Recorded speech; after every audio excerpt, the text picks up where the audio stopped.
চট্টগ্রাম খুলশীতে দুপক্ষের সংঘর্ষে আহত প্রায় ৮-১০ জন। বর্তমানে প্রশাসনের হস্তক্ষেপে এলাকা এখন থমথমে অবস্থায় বিরাজ করছে। দুপক্ষের সকলেই বর্তমানে এলাকাতে নাই, যে তাদের জায়গায় চলে গেছে। পুলিশ প্রশাসনের ব্রিফিং করবে, এখন আমরা ব্রিফিংয়ের জন্য অপেক্ষা করছি। এটা চলে গেছে, এখানে কেউ নাই। জি, ধন্যবাদ আপনাদেরকে।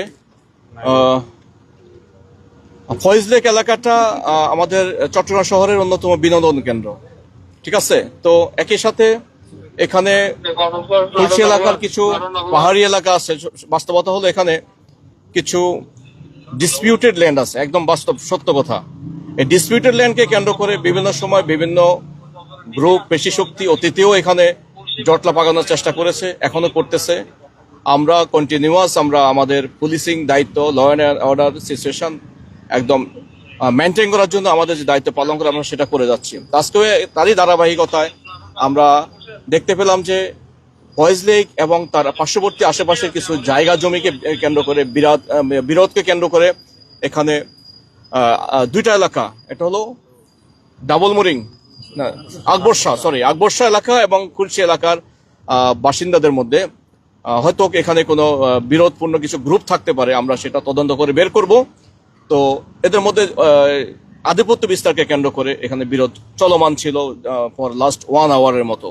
তো আমরা ইনশাল্লাহ খবর পেয়ে আমাদের থানার টিম এখানে সাথে সাথে উপস্থিত হয়েছে এবং একই সাথে আমরা লাইন থেকে আমাদের সিনিয়র অফিসার সহ আমরা আমাদের পর্যাপ্ত সংখ্যক পুলিশ ফোর্স এখানে আমরা ডেপ্লয় করেছি এবং উভয় পক্ষকে আমরা নিবৃত্ত করতে সক্ষম হয়েছি। বর্তমানে পরিস্থিতি স্বাভাবিক আছে এবং পরিস্থিতি আমাদের পুলিশের নিয়ন্ত্রণে আছে। এখানে যান চলাচল কিছুক্ষণ সময়ের জন্য বন্ধ ছিল, সেটা আমরা রানিং করে দিয়েছি।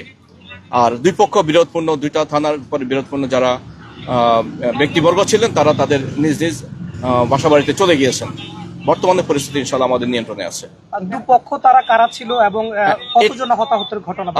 আপাতত আমাদের লোকে মুখে শোনা যে আমাদের 8 থেকে 10 জনের মতো এখানে হতাহত মানে ইনজুর্ড হয়েছে, ফিজিক্যালি এবং সিরিয়াস ইনজুর্ড হয়েছে, ছুরিকাঘাত হয়েছে এবং সিরিয়াসলি ইনজুর্ড হয়েছে বলা যায়। আর তাদেরকে হসপিটালাইজ করা হয়েছে। আর বিরোধপূর্ণ এখানে আমরা এখন বাই নেম এই মুহূর্তে বলতে পারতেছি না।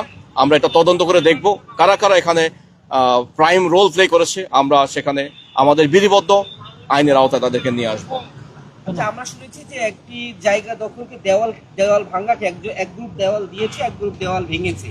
এইটাকে কেন্দ্র করে আমি তো আপনাকে সেটা বলেছি আমি জায়গার বিরোধ এবং ফয়েজ লেকের এলাকার এখানে আধিপত্য বিস্তারকে কেন্দ্র করে বিরোধটা হয়েছে। পুলিশের কোনো সদস্য কি আঘাতপ্রাপ্ত হয়েছে? জি না, আমাদের এখনো পর্যন্ত পুলিশের কোনো সাথে আঘাতপ্রাপ্ত হয় নাই, বাট আমরা খুবই স্ট্রেসফুল আছি। আমরা দীর্ঘ সময় ধরে বুঝতেই পারতেছেন ভেরি টরিড হিট এখানে এখন। আপনারা সবাই এই অবস্থায় আমরা আমাদের রিজার্ভ ফোর্স নিয়ে আমরা এখানে চলে আসছি। আমরা